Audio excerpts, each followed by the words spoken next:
Phone आल्यानंतर conference तालुक्याने phone केला आणि जे काही कलेक्टर साहेबांच्या अखत्यारीतल्या मागण्या आहेत, जशी व्हॅलिडिटी आहे, व्हॅलिडिटीचं जे काही आपल्याला अडथळे होते ते अडथळे कलेक्टर साहेब या ठिकाणी सॉल्व्ह करायला तयार झाले आणि बाकीचा जो विषय आहे तो आंतरवली सराठीमध्ये आज संध्याकाळी या सर्व आंदोलकांना भेटायला बोलवलेलं आहे.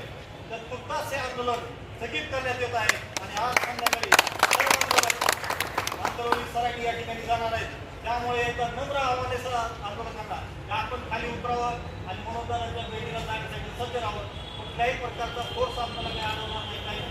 त्यासाठी आपण निश्चितपणे आपण खाली या आणि आपण मनोदारांना भेटायलासाठी रवाना होऊ. धन्यवाद.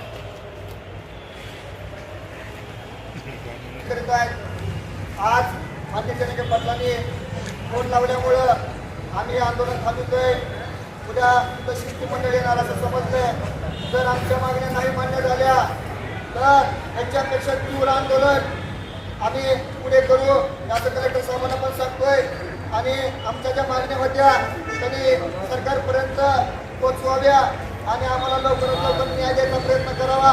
मी पोलिसांना विनंती करतोय आणि होणारं आंदोलन पुरतं थांबवतोय. कायमस्वरूपी नाही पुरतं.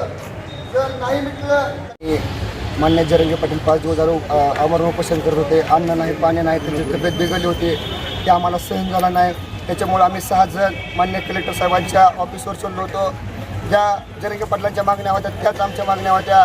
हे सगळे स्वराज्य आदेश काढावा. जे मराठा आंदोलक गुन्हे दाखल झाले तर ते गुन्हे त्वरित माघारी घेण्यात यावे. त्याच्यासाठी आम्ही 12 वाजता कलेक्टर ऑफिसवर चाललो होतो. त्यांना 5 वाजेपर्यंत इंटिमेशन दिली. 5 वाजेपर्यंत आम्हाला कळवावं. आता आम्ही ज्यावेळेस आमचा शेवटचा पर्याय उरला होता त्यावेळेस मान्य कलेक्टर साहेब वरे आले आणि त्यांनी सांगितलं की किंवा आम्हाला मान्य जरंगे पाटलांचा फोन आला आणि त्यांनी सांगितलं उद्या आपली आंतरवलीमध्ये मिटिंग लागलेली आहे. त्या मिटिंगमध्ये शासनाचे अधिकारी येणार आहेत आणि त्याच्यामध्ये आपला निर्णय आपलं जे मागण्या आहेत त्या मार्गी लागेल अशी अपेक्षा आहे. त्याच्यामुळं हे आंदोलन तुम्ही तूर्त स्थगित करावं. ह्यांच्या शब्दामुळं आम्ही आज होणारं आमचं आमरण आपलं काय आत्मदहन आम्ही थांबवतोय.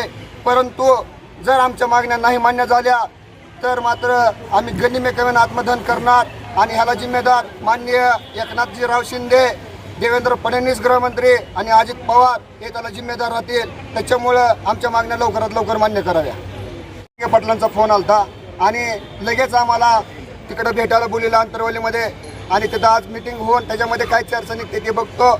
आणि जर आम्हाला उद्याच्या मागणीमध्ये उद्याच्या चर्चेमध्ये जर सकारात्मक चर्चा झाल्या तर आम्ही गनिमेकवेन आत्मदहन करणार. सरपंचाचा फोन होता की दोघांनी बोलले. जरंगे पाटील पण बोलले आणि सरपंच पण बोलले.